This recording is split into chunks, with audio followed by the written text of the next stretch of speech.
Hello friends, welcome to another video. Today I want to show you the results of an app I use called Apple Health.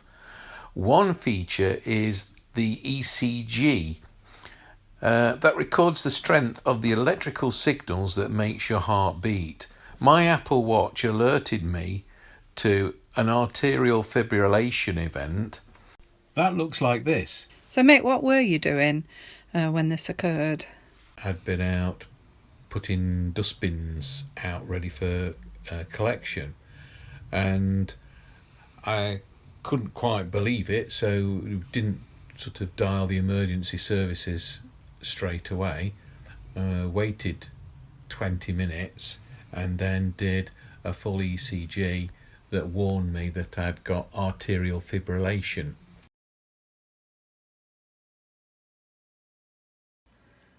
Okay, so let's have a look at heart rate variability, which is what's going to tell me about arrhythmia. There it is. Average of 108 milliseconds out of sync.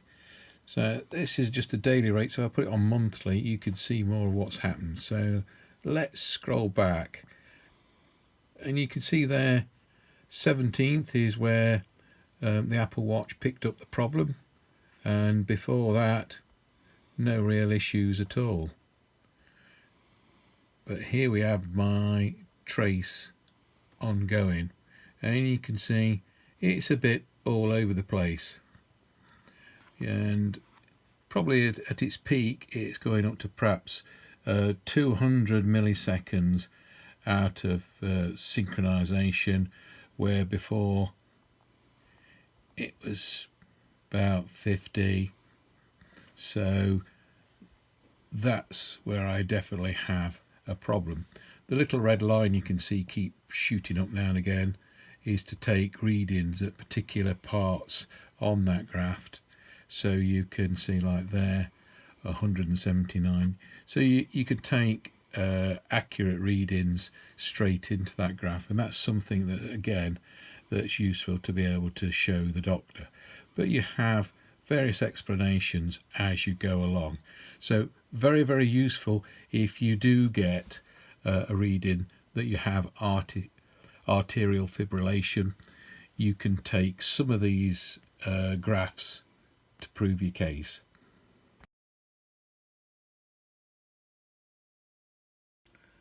So when you've done your ECG recording, you should see a notification on the screen of your iPhone.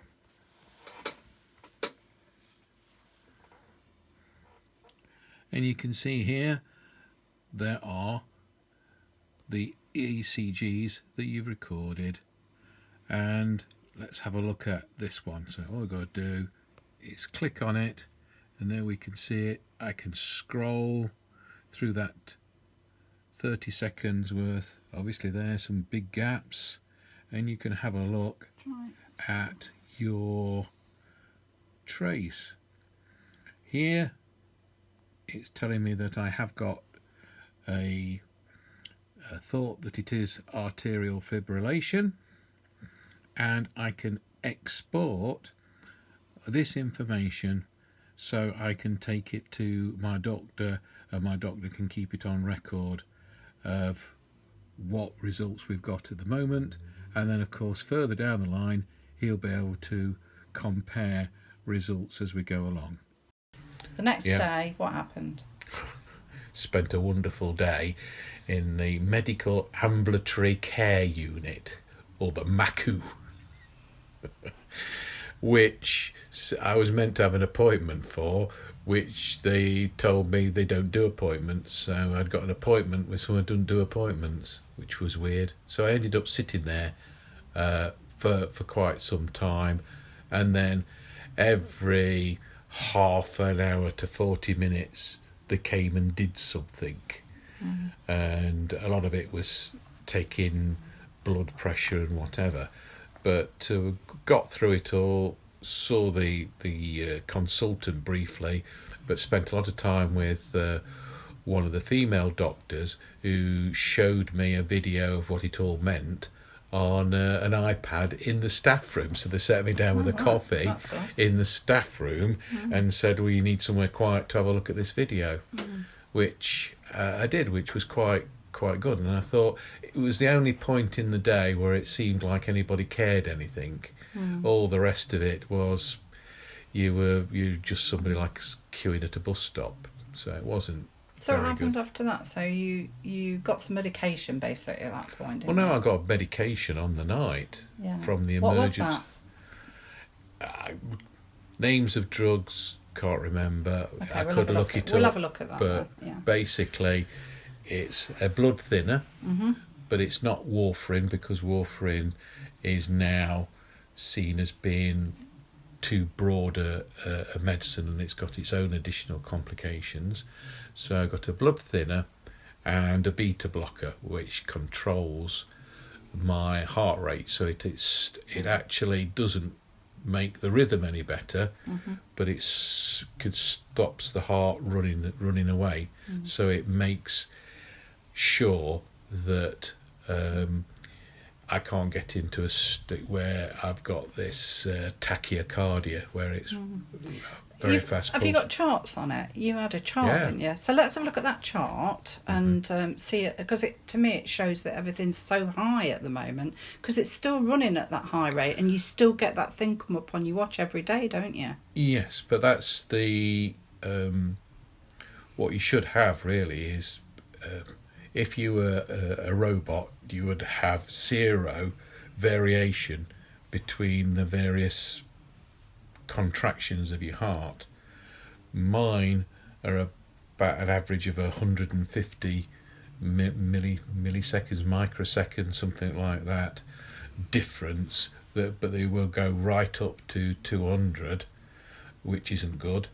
And that's why they sent me for an echocardiogram, where they look at your heart in great detail with a very precise ultrasound unit, and they're not just looking into your heart, they're watching how it actually functions and whatever. And from what they were saying, I believe I was sort of like on borderline for a hospital bed. Yeah, well, that's what we thought, didn't we? And then we went along to see that department, didn't we? What was that, a week later at the QMC? And then they told you that you were borderline, but they've booked you in with the cardiology team. It's actually sort of like a arterial fibrillation unit, an arrhythmia clinic. Arrhythmia clinic, okay. But it says when was this? This was June when it happened, wasn't it? July the 17th. June, July. So we're September now. When's your appointment? 6th of January next year. So if they say it's important, even the doctor's not backed by that. But the thing that troubled me was on the notice they sent, it says appointment with the nurse, where it should be like a doctor or consultant's name. It says the nurse. So I'm waiting, like 6 months it seems, just to see a nurse in a clinic. Well, we'll get an update on that when that happens, because obviously, clearly, that's a little way off. Let's hope everything's all right. So we're dead impressed with the Apple Watch, though, aren't we, for picking this up, because we wouldn't have had a clue. Yeah. And, we're going to be looking forward to taking possession of your new Apple Watch Series 5, because that's got some other features on it, hasn't it? Well, I think it's the new software that will deliver more on that, rather than the watch per se. But what I want to do is use the always on feature, so I can just keep looking and seeing what the numbers are on the screen, and if there is anything starting to happen there, I can say, well, it's a good time to sit down, so I can manage it, because they've given me no advice on managing this condition whatsoever. I asked the doctor directly about managing the condition, and they said, well, you just do what you normally do, sort of thing. Well, that's worrying, isn't it, for someone of our age? And Well, they talked initially. Initially, that was on when it happened with the emergency doctor at that time, and at the clinic the following day. They talked about administrating a shock to the heart. So, in my mind, that looks like because they are defibrillation units they use for heart attacks. I suppose they don't want to stop your heart, though. I'd have thought, is it called a shunt or something? No. Okay. So what I was expecting was that they've not talked about things like pacemakers. Mm.